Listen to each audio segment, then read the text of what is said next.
¿Qué tal? Muy buenas tardes. Les doy la más cordial bienvenida a esta sesión del programa de divulgación del conocimiento bibliotecológico. En esta ocasión les voy a presentar la conferencia titulada Biblioteca, Espacio Público para la Construcción de Ciudadanía. Antes de iniciar con esta conferencia me gustaría agradecer a las personas que se dieron cita en este lugar para tener esta conferencia y también a las personas que nos están siguiendo en vivo por los canales de divulgación simultánea de aquí del IBI. También les agradezco su presencia. Y bueno, este programa de divulgación del conocimiento bibliotecológico, como ya se ha mencionado en algunas otras sesiones, pues tiene como objetivo pues dar a conocer los proyectos de investigación, las investigaciones que estamos desarrollando los investigadores adscritos a este instituto. Por ello me parece pertinente en un primer momento mencionarles el área y la línea del proyecto en la que se inscribe este proyecto. El título del proyecto, como sí, se llama La importancia de la información en la construcción de ciudadanía. El área de investigación en la que se inscribe es en el área de la información, conocimiento y sociedad, y la línea específica son sociedades de información y del conocimiento. Para esta presentación dividí a esta ponencia en estos puntos. En primer lugar, abordar el concepto de la ciudadanía, algunos antecedentes del concepto, un poco de su desarrollo y algo de la situación actual del mismo concepto. Posteriormente, hablar del espacio público, porque considero fundamental este enfoque, porque es el lugar precisamente donde se da aparición del ciudadano, de la participación como tal del ciudadano. En tercer lugar, el tema de las bibliotecas, contextualizándolas en este sentido de espacios públicos precisamente para la construcción de ciudadanía, para finalmente referirme a unas reflexiones finales a manera de conclusión. Empecemos entonces con el concepto de ciudadanía. En cuanto a su etimología y definición, su origen etimológico viene del latín civitas, que significa ciudad. Y bueno, haciendo un poco de recuento histórico, en la polis griega, la política la realizaban los integrantes de las familias más influyentes y ricas. Estos eran conocidos como eupátridas. También eran los bien nacidos y estas personas eran las que hacían precisamente ciudad. Sin embargo, había una diferenciación social bastante considerable en esta sociedad y bueno, estaban estos ciudadanos con derechos, pero también había extranjeros libres que no contaban con derechos, también conocidos como metecos, y por último en esta escala estaban los esclavos, que ellos sí no tenían ni siquiera derecho a su propia libertad. En cuanto a la res pública romana, en la antigua Roma, la ciudadanía se vinculaba a una posición social privilegiada, igual que en la antigua Grecia. Igualmente era un estatus social con propiedad y acceso a la posibilidad de hacer ciudad. Había también una clara división de grupos, también había hombres libres, los ciudadanos, había guerreros, había nativos, había mujeres y esclavos, los cuales tampoco eran considerados como ciudadanos, sino nada más estos hombres libres que tenían la capacidad de hacer ciudad. Haciendo un salto cuántico un tanto brusco, pero necesario para fines de esta presentación, en la sociedad feudal se basa también el concepto de la ciudadanía con un cierto estatus. Este estatus como sello de clase, de pertenencia a un grupo y de diferencia. Se utilizaba en este sentido la concepción de caballero, los caballeros feudales, para hacer referencia a la persona cívica, esos que tenían esos valores cívicos para hacer ciudad. Esto arrojó que la evolución de la ciudadanía supuso un proceso simultáneo en dos vías. En primer lugar, una fusión geográfica, pero también una separación funcional. ¿A qué me refiero con esto? Una fusión geográfica porque todos aquellos individuos que habitaban un territorio determinado, pues eran considerados como ciudadanos. Pero también había una separación funcional muy marcada porque no todos eran ciudadanos de la misma manera, como ya también en la antigüedad habíamos visto, y también estaba obviamente los caballeros y los que no lo eran tanto, no tenían ese sello a la forma de ser ciudadano. Ahora bien, una definición actual, esta del Diccionario de la Lengua Española de la Real Academia Española, define a este concepto de la ciudadanía principalmente en estos tres factores.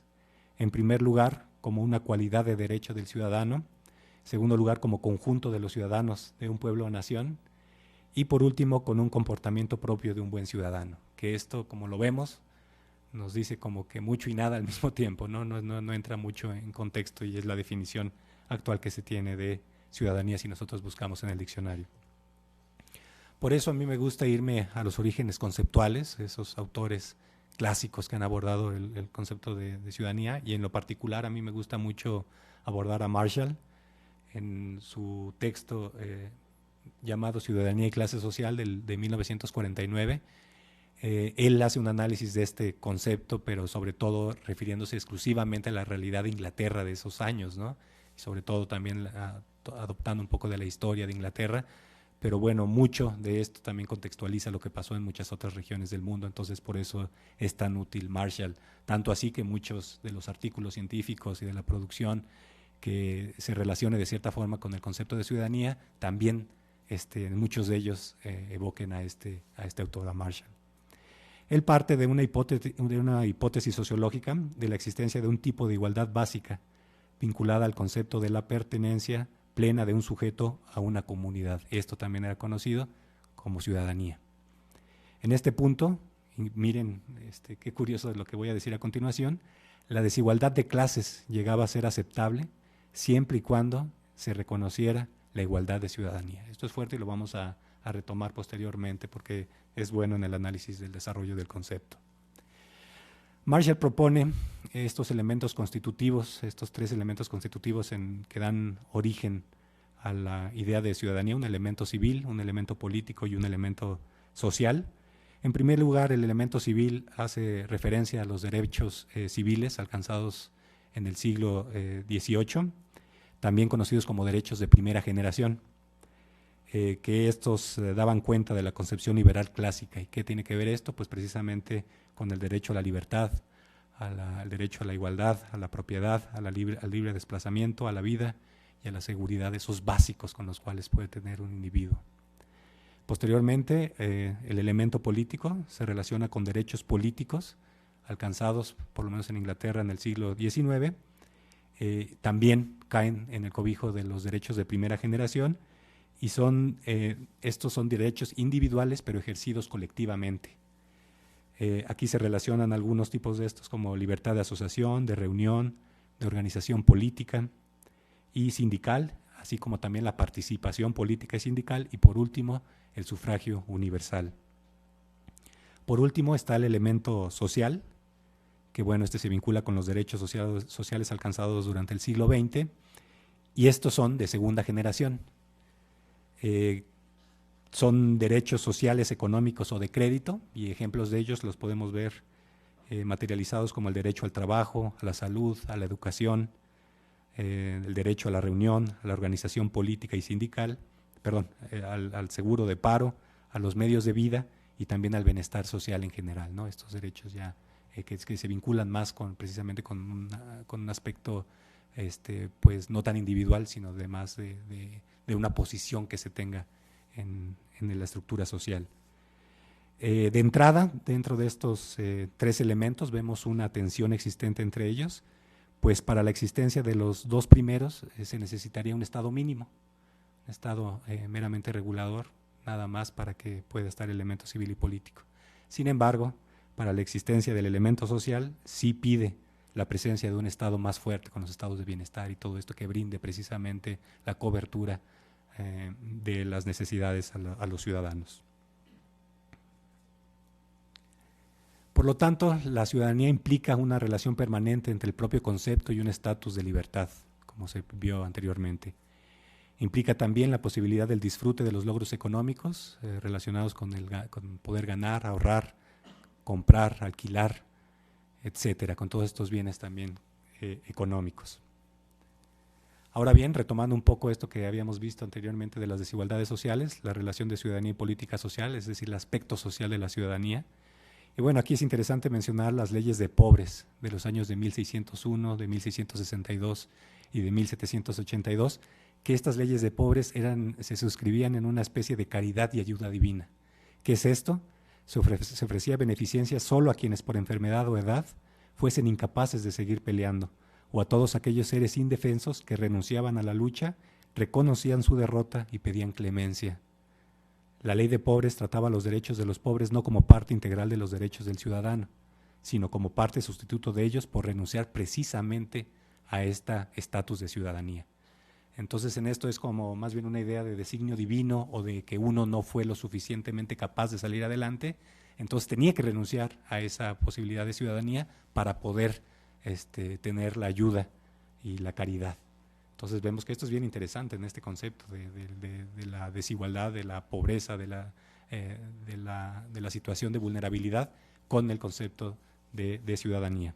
Esto cambia en el transcurso de los años y se ve de mayor fuerza ya constituido en el estado de bienestar de Beveridge, también de Inglaterra, del año de 1942 en Inglaterra, y también obviamente en la República de Weimar, que va del 18 al 33, en donde se menciona precisamente que las circunstancias de pobreza y de desigualdad no caen del cielo y no es porque la persona nada más no haya hecho los suficientes méritos como para salir adelante, sino por el contrario, existe toda una serie de circunstancias, tanto políticas como económicas, que orillan a una persona determinada a estar precisamente en esta situación. Es una concepción totalmente distinta el análisis del primero, de nada más ser una caridad y ayuda divina, o bien ser una necesidad del Estado precisamente por los errores propios del mercado y de la sociedad.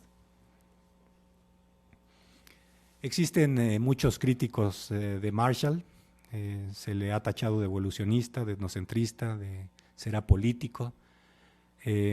Principalmente les voy a hablar de estos tres personas que han criticado de forma directa el trabajo de Marshall. En primer lugar, Craston. Él menciona que los derechos sociales no son naturales, es decir, no tienen principios universales, por lo cual se tiene que tomar en cuenta la historia de cada una de las naciones, por lo cual no pueden ser considerados dentro de la concepción de ciudadanía. Esto es importante porque Marshall sí lo toma, él partiendo del análisis inglés, toma como esa realidad, como el eje, pero la crítica va precisamente en el sentido de que se tiene que tomar en consideración las especificidades particulares de las naciones para ver el grado en el que se acerquen o no al término de ciudadanía. Por otro lado, Turner dice que en Marshall la ciudadanía aparece pasiva y supeditada a las instituciones del Estado, y efectivamente es una crítica yo creo que es razonable que se le hace, sobre todo porque Marshall pues siempre va de lo que puede o permite el Estado hacer.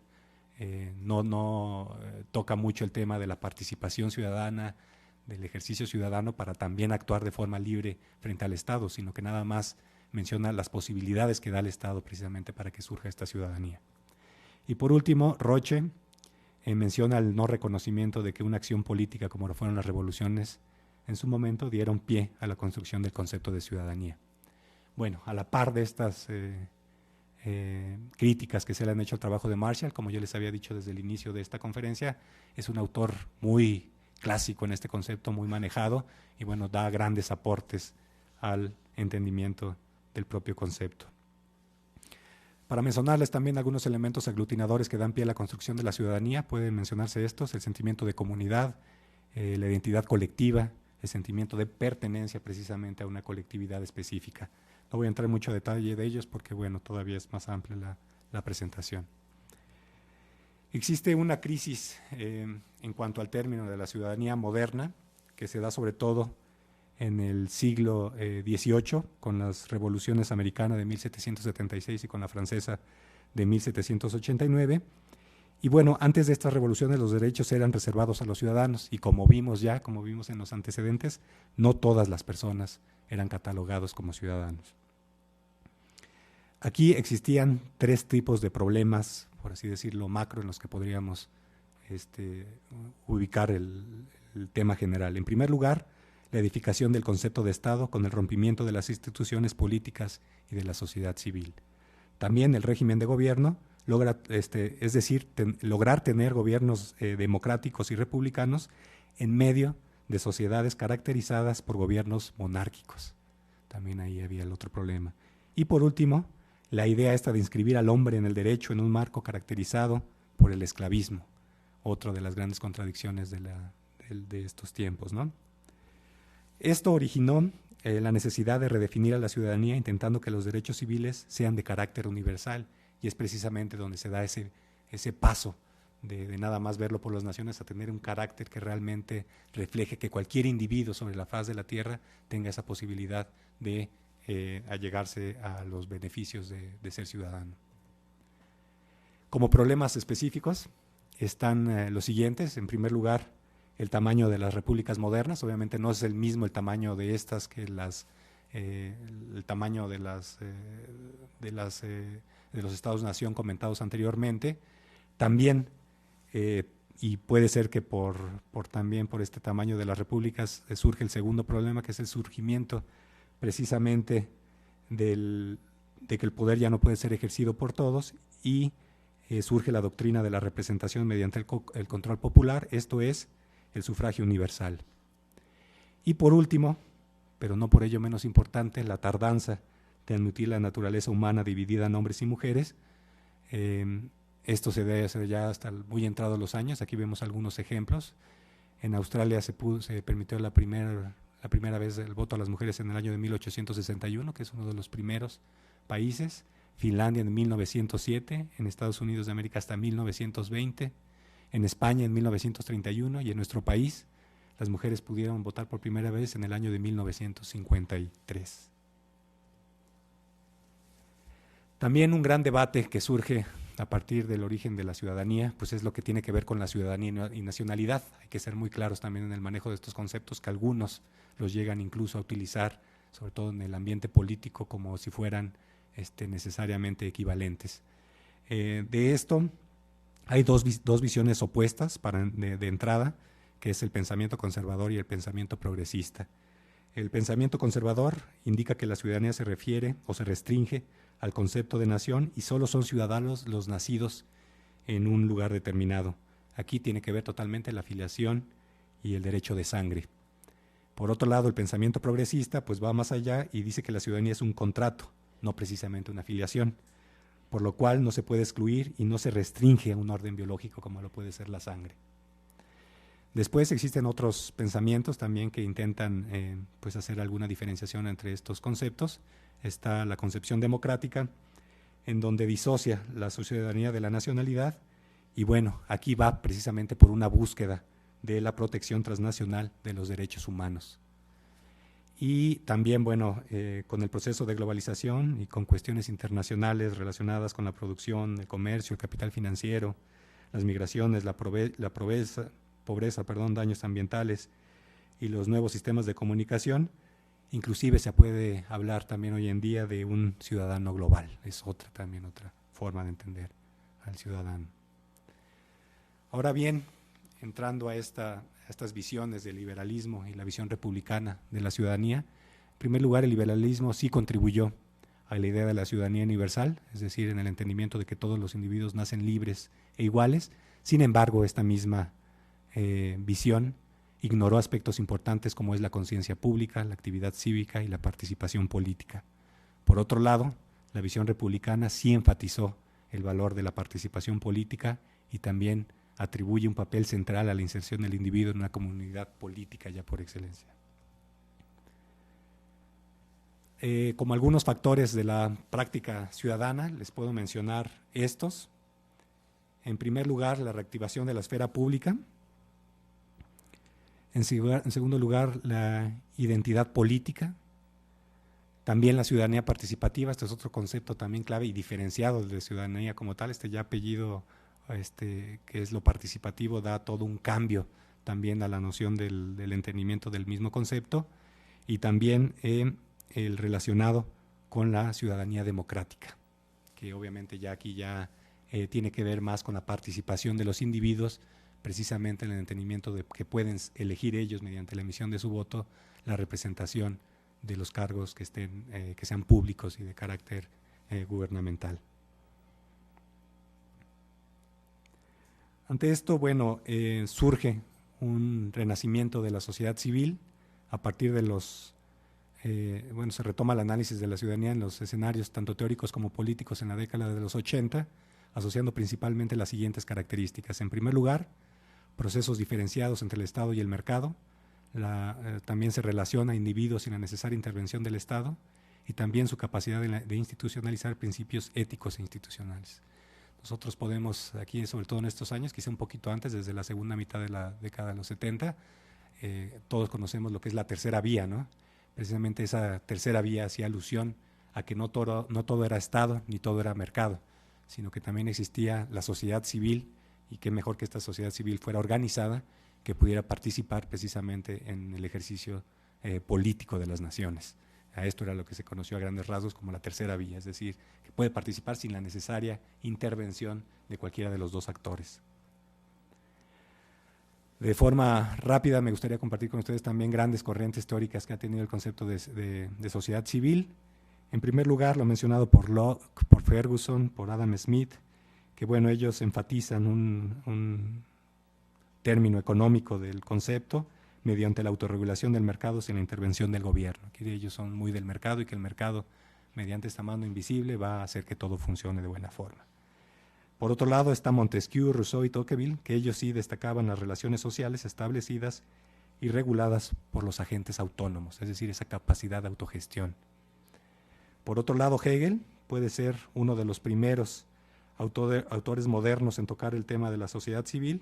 Él mencionó que ni la familia ni el Estado precisamente agotaban la vida de los individuos en las sociedades modernas, por lo cual también teníamos que ver las relaciones de los individuos, que eran muy importantes, cómo se interrelacionaban entre sí y que daban pie también a posibilidades de desatar acción colectiva.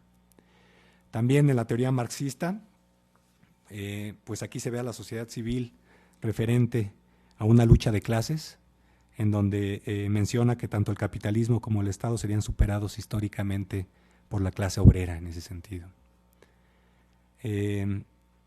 También está Gramsci, que bueno, Gramsci, el gran aporte que dio es que propuso la vinculación del tema de la organización, sobre todo en el tema de la cultura, que es fundamental también en el entendimiento de la concepción futura de ciudadanía. Otro autor que yo cito muy a menudo es Habermas y el mundo de la vida, que se inscribe en su libro de la teoría de la acción comunicativa. En menciona que es un sistema filosófico basado en su teoría de la acción comunicativa, en donde el lenguaje y el diálogo pueden generar consensos entre los individuos. El mundo de la vida para Habermas se da únicamente mediante la lógica del discurso, que se da también en la acción comunicativa, y las sociedades desde este punto de vista comparten simultáneamente dos esferas, la esfera pública y la esfera política. Y para finalizar, a partir de los años 80 del siglo pasado también surgen nuevos elementos para analizar los nuevos sociales y grupos de interés.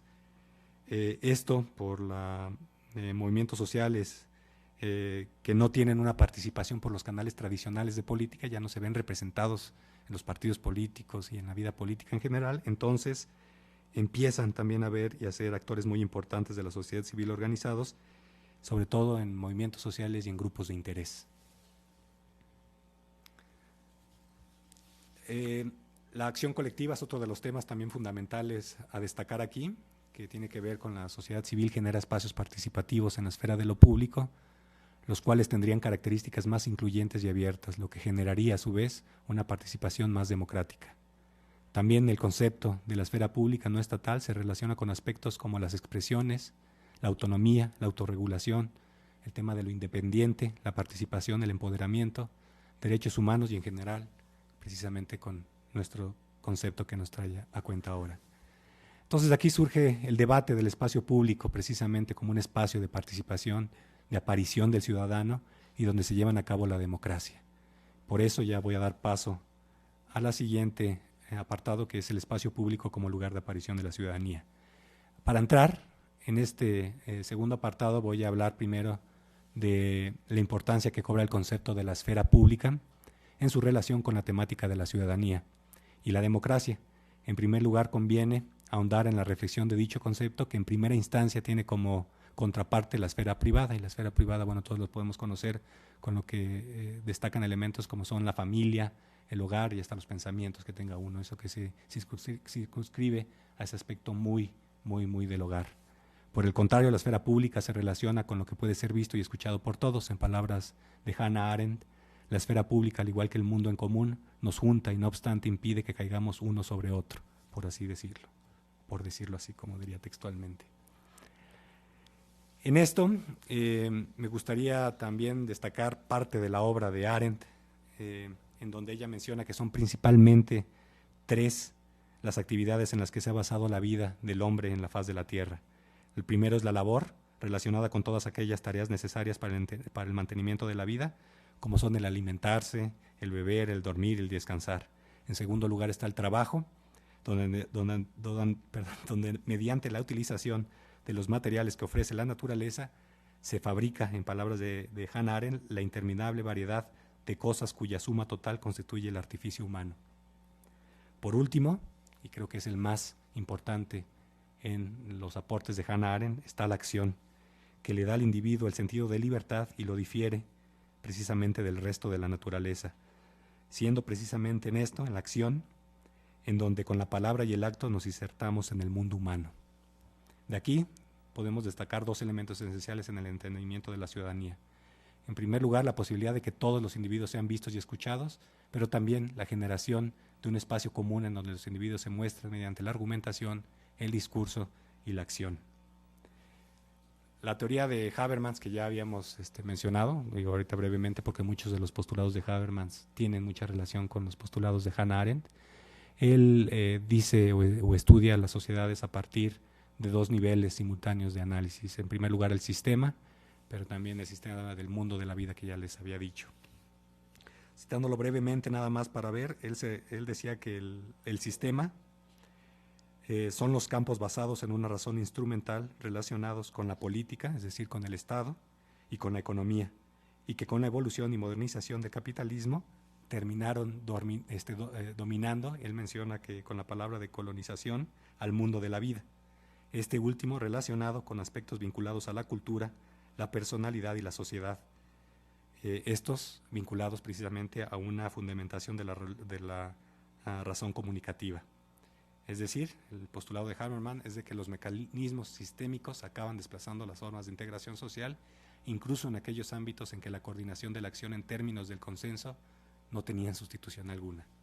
Y la propuesta menciona que es necesario revertir esa colonización del sistema al mundo de la vida con la utilización precisamente del principio del discurso, la participación y el diálogo que propicia la acción comunicativa. En este sentido, la esfera pública relacionada directamente con el mundo de la vida es el lugar donde se generan decisiones colectivas y por ende donde se legitima la democracia. Ahora bien, entrando a una breve tipología de los espacios para después ubicarnos de forma más específica en lo que vamos a entrar con el análisis de los espacios públicos. Bueno, les quiero compartir estos. En primer lugar, los espacios públicos no civiles, también los no lugares, los espacios prohibidos, los espacios vacíos y después ya el enfoque que nos atañe, que son los espacios públicos. En cuanto al primero, los espacios públicos no civiles, y aquí cito a Bauman en su obra Modernidad líquida, menciona que el espacio público no civil inspira respeto pero desalienta la permanencia en ellos. Es decir, no hay nada que hacer en esos espacios. Y él menciona a la Défense de París, que ahí tienen la foto. Y si hacemos un símil, sobre todo en cuestiones arquitectónicas, podríamos ver que también el zócalo de la Ciudad de México se asemeja de cierta forma. Esto es, no vemos árboles, no vemos bancas, no vemos alguna venta de algún refresco, algo que nos permita a nosotros estar. Sin embargo, sí quiero aquí señalar que en el zócalo de la Ciudad de México es un lugar fundamental de expresión tanto de la cultura como también de la protesta, ambas partes fundamentales también de la ciudadanía, ¿no? Entonces, arquitectónicamente podría ser un espacio público no civil, pero el uso, que muchas veces es lo más importante que le den los ciudadanos a los espacios, pues hace que ese espacio cobre la vida que posee. También están los no lugares, y este es un sociólogo francés, Marc Aullier, que menciona que son similares a los lugares públicos no civiles, pero destinados únicamente al tránsito y que deben de ser abandonados tan rápido como sea posible. Y menciona los ejemplos de los aeropuertos, de las autopistas, hoteles y el transporte público en general. En estos, menciona Marc Aullier, no se necesita un arte de la civilidad, o sea, mucho del discurso y de la acción comunicativa y todo esto, sino simplemente una conducta de fácil aprendizaje, llegar, sentarte, permanecer de cierta forma callado, esperar tu vuelo, esperar tu tren, orillarte en la carretera, llegar a tu destino, en fin, esas cosas que pueden ser de muy fácil aprendizaje y que no necesariamente se vinculen con una acción ya más en el orden de lo común. Están los espacios prohibidos, que bueno, estos son creo que de fácil entendimiento, son aquellos que por su propio manejo de información pues son de seguridad nacional y no pueden estar abiertos a cualquiera que quiera ingresar en ellos. Y están también los espacios vacíos. Estos son unos espacios bastante interesantes, que no son lugares prohibidos, sino inaccesibles debido a su invisibilidad, es decir, vacíos de sentido. ¿A qué me refiero con esto? Y me gustaría compartir con ustedes una anécdota que dice el propio Bauman en el libro, en el que menciona que él va a dar una conferencia, no recuerdo, aquí las chicas que tomaron el curso conmigo me recordarán, a una ciudad de Sudáfrica, si no mal recuerdo, ¿verdad? Sí, ese es Sudáfrica. Entonces él llega ahí, al aeropuerto, y los organizadores del evento iban a recogerlo. Pero ¿cuál fue su sorpresa? Que llegaron 1 hora y media tarde por él. Entonces la argumentación de la persona que lo fue a recoger es que había muchísimo tráfico, que está desquiciada la ciudad a esas horas y que por más que se lleven a cabo las consideraciones necesarias, pues pasa lo que pasó y llegaron tarde por el señor. ¿Qué pasó después? Pues él previendo, porque eran más o menos horarios simultáneos también su regreso al aeropuerto, y por problemas de logística que ya no lo pudieron regresar al aeropuerto los organizadores, pues él toma un taxi. ¿Y cuál fue su sorpresa? Que el taxi, yéndose con 2 horas de anticipación a los tiempos de las aerolíneas, el taxi hace 20 minutos en llegar al aeropuerto. ¿Y cuál fue la diferencia? De que el taxista fue rodeando, fue metiéndose por callecitas, fue metiéndose por otras vías en donde los primeros no tenían ni siquiera el conocimiento. Eso precisamente son lo que son los espacios vacíos.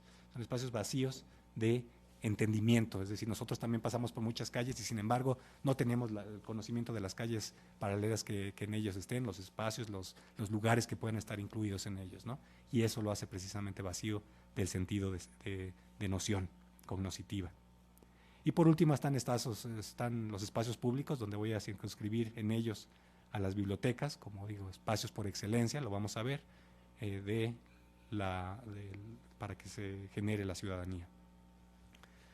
El espacio público se da un vínculo espacial-sociedad y trata la relación entre procesos sociales, entorno construido y vida pública. Las formas espaciales y las prácticas sociales impulsadas por los procesos de transformación global y local, así como los cambios tecnológicos, han tenido un impacto relevante en la forma, función y significado de los lugares donde se desarrolla la historia individual y colectiva, como diría Ramírez.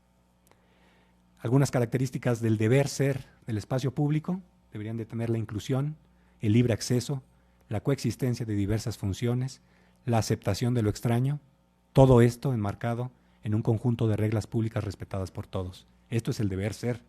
Sin embargo, ¿cuáles son las tendencias en la actualidad? Lo que más podemos ver, que son estos espacios públicos, son conjuntos desarticulados de espacios separados, donde se ven fenómenos como segregación, como exclusión, como espacios monofuncionales, en donde se busca en primer lugar la seguridad antes de ser espacios abiertos y de contacto entre los individuos, y eso lleva también a que se privilegie las actividades meramente de consumo, más aquellas de encuentro y de puesta en común del diálogo. Ante esto surgen también estos elementos para rescatar esos espacios públicos, también sugeridos por Bauman. En primer lugar, la revalorización del lugar, también la exigencia de la democracia ciudadana con una mucho mayor participación de la ciudadanía en los asuntos públicos y en la gestión de las políticas. También el ciudadano se debe de hacer interviniendo en la construcción y gestión de la ciudad, pero para que esta intervención sea más adecuada, y aquí me gustaría resaltarlo de forma muy amplia, es necesario obligatoriamente de que los ciudadanos cuenten con información. En este sentido, la información se puede ser entendida como derecho y como principio básico en los gobiernos democráticos. En primer lugar, como derecho, han existido grandes avances en el reconocimiento a nivel internacional de los derechos de libertad, de expresión y de acceso a la información. Y como principio básico, el acceso a la información también se puede entender como un instrumento fundamental para aumentar y mejorar la capacidad de acción de la población.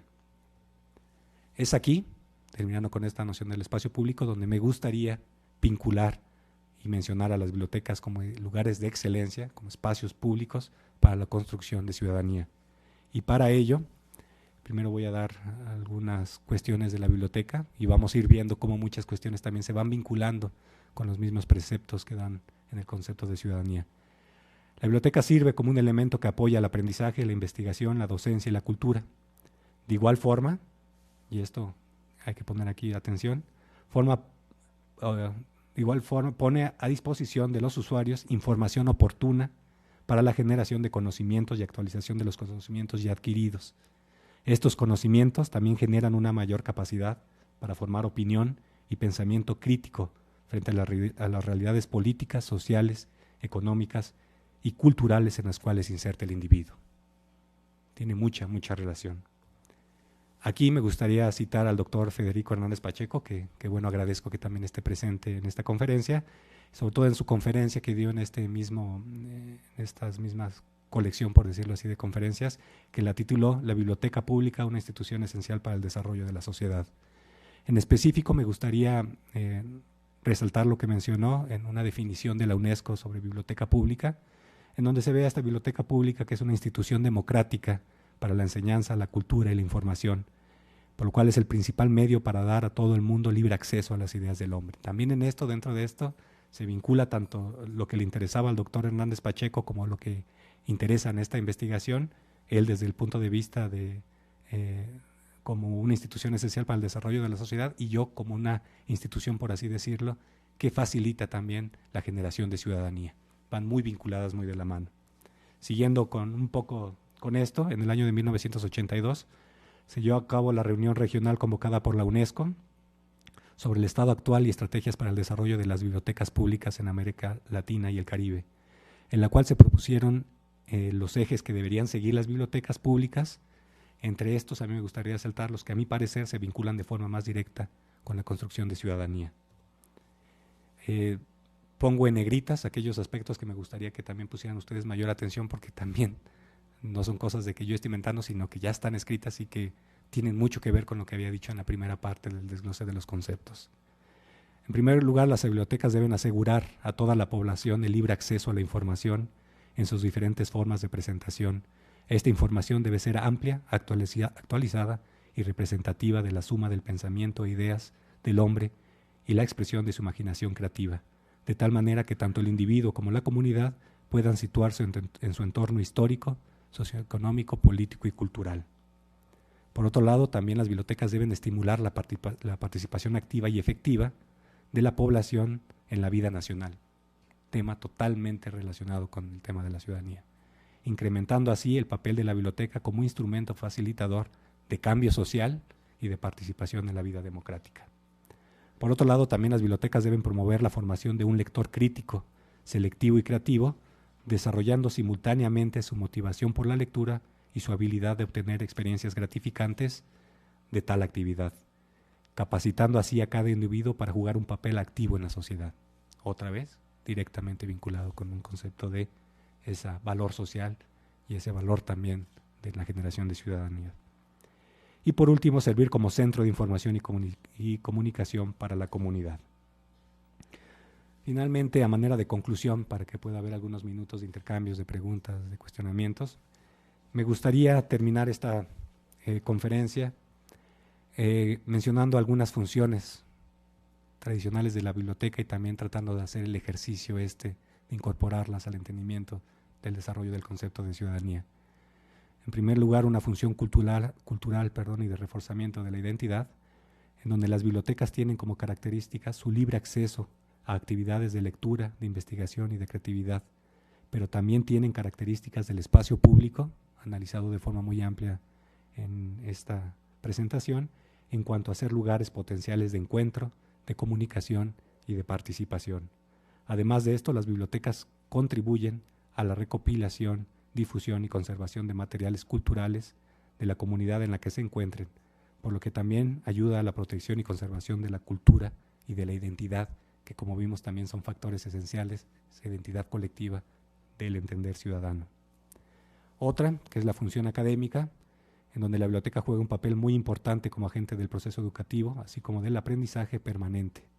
En este sentido, la biblioteca tiene una doble función, pues se puede reconocer como institución educadora, así como en su papel de facilitar el acceso y el uso de fuentes de información. Y por último, y el que considero yo el que más se vincula con el concepto, es su función social y el que me gustaría rescatar de mayor forma. En este escenario, la biblioteca también se puede constituir como un agente social dinámico que puede generar y reafirmar procesos para el afianzamiento democrático, pues permite acceder de forma libre a la información pública.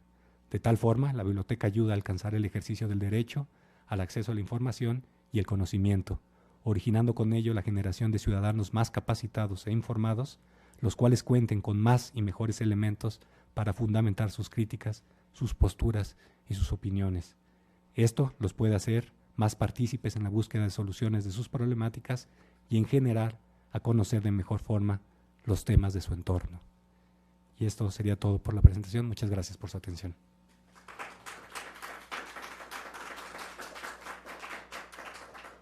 Bueno, ahora pues abrimos pues algunas preguntas, algunos comentarios específicos que ustedes tengan con esta presentación, pues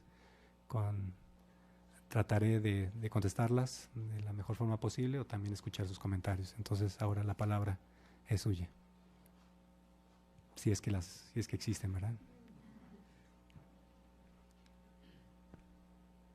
¿Ha quedado todo muy claro? Vaya, expositor. Adelante.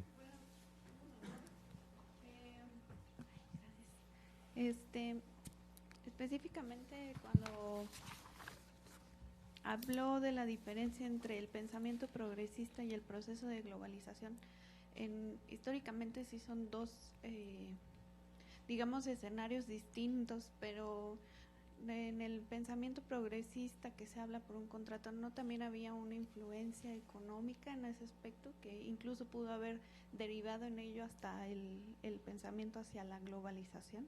Uh-huh. Sí, efectivamente, digo, las dos tendencias que en su momento ahí mencioné que eran como encontrados de cierta forma, era el pensamiento conservador, estos que pensaban de la afiliación y de la nacionalidad, con el aspecto precisamente que mencionas con el progresista, este progresista relacionado más con el individuo como en su nivel internacional, es decir, eres ciudadano simplemente porque eres un humano, así decirlo, ¿no? Pero efectivamente, digo, también en los estados progresistas han estado todo menos vinculados a un sistema económico como tal, y específico al sistema económico capitalista, por lo cual también evocan a un escenario globalizado, donde también, aparte de la información, pues otros aspectos como el mismo comercio, los recursos financieros y en fin, están en un escenario globalizado. Pero sí es esa conexión. ¿Sí? Bueno, ya que sigo por aquí. Muy bien, ya que tienes el micrófono, perfecto.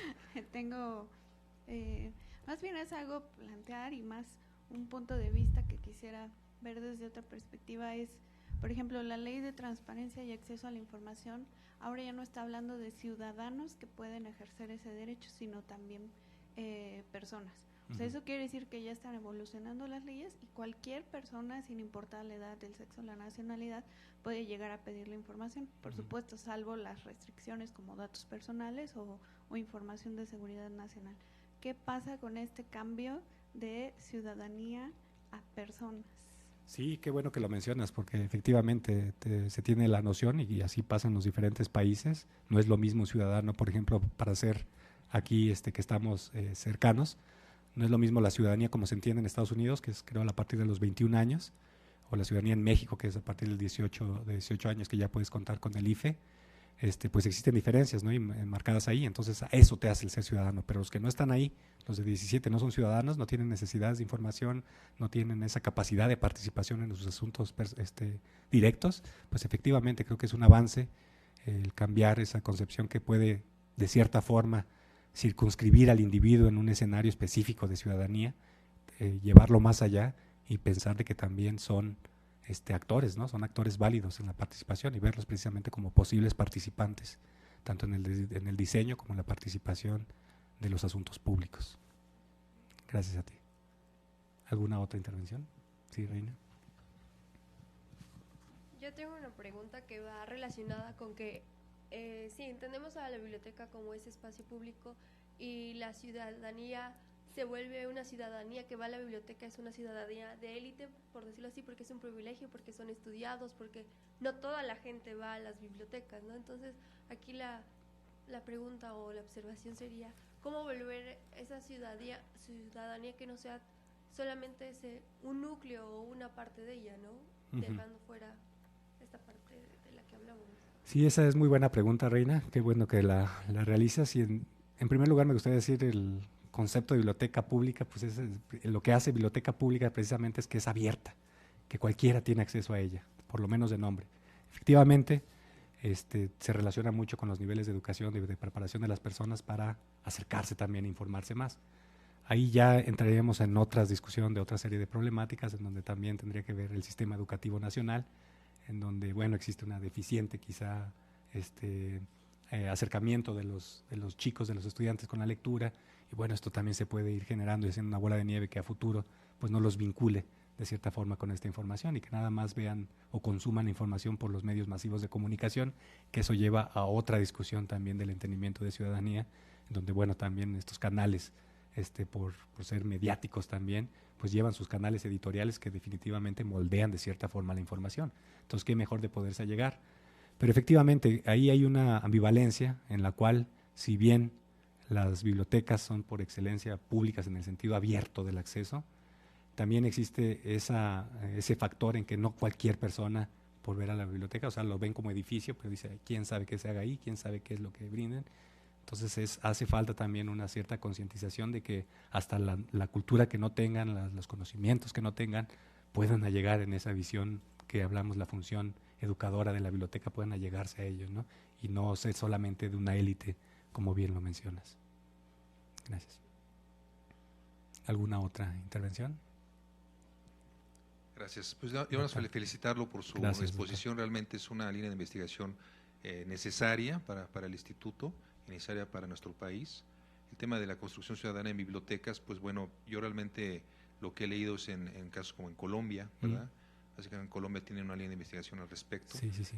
Pero sí, bueno, felicitarlo, y también lo que sí quería preguntarle es que si nada más su investigación va desde el punto de vista teórico, que me parece excelente, realmente citar a Habermas es estupendo, pero también piensa analizar la praxis de toda esta temática.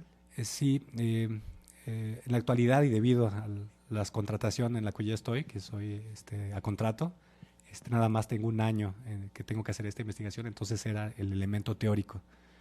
Quizá y en otras subsecuentes investigaciones sí lleve a cabo esto, que sería muy interesante ya ver en la práctica realmente, y junto con la pregunta que ya había hecho la compañera Reina, de ver quiénes son las personas que se están llegando a las bibliotecas, qué información están tomando, cómo están haciendo la posibilidad de su crecimiento como ciudadanos dentro de ellas, ¿no? No lo descarto en absoluto, creo que enriquecería mucho la visión teórica de la investigación con un estudio de caso específico.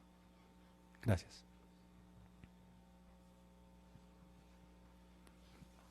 Buenas tardes, te felicito por tu trabajo. Muchas gracias. Yo tengo una pregunta. ¿Qué países están impulsando o gobiernos el acercamiento de las bibliotecas con los ciudadanos? Porque pues está también muy restringido, ¿no?, de ciertos gobiernos a acercarse a estos medios de comunicación. Pues más que políticas de estados en general, o sea, son también el acceso, la posibilidad de las personas de allegarse a las bibliotecas públicas, ¿no? Mucho de eso tiene que ver con la infraestructura también, para que las personas a lo mejor discapacitadas tengan acceso también a ellas, que tengan también difusión acerca de que existe una biblioteca. Muchas veces nosotros, hasta nuestra misma comunidad, desconocemos que existe una biblioteca y que podemos llegar a ella, sacar documentos valiosos para nuestra formación. Entonces, no sé a ciencia cierta, realmente no ha sido un enfoque que yo haya tomado de políticas específicas de países en donde mediante la biblioteca intenten hacer ese vínculo de la generación de ciudadanía, pero sí es parte, y vuelvo a reiterar, del sistema educativo, en donde se ve en países, eso sí, como Australia, por ejemplo, en donde desde niños existen las bibliotecas infantiles, en donde los niños van a intercambiar sus libros por nuevos, y llegan y los regresan, y hasta de juguetes, bibliotecas de juguetes inclusive en esto. Entonces, desde la infancia ya se ve todo este intercambio de materiales, y pues se ve reforzado todavía más en su edad adulta, ¿no? Bueno, si no hay ninguna otra intervención y no hay ninguna por internet, pues agradecería mucho su participación, tanto a los que asistieron aquí presencialmente como a los que nos siguieron por los canales de transmisión del instituto, y bueno, invitarlos a que vean los que ya están, las conferencias que ya están subidas en el canal de YouTube. Esta se subirá en su momento, y también invitarlos a que sigan asistiendo a las demás sesiones que se darán a conocer oportunamente. Muchas gracias por su atención.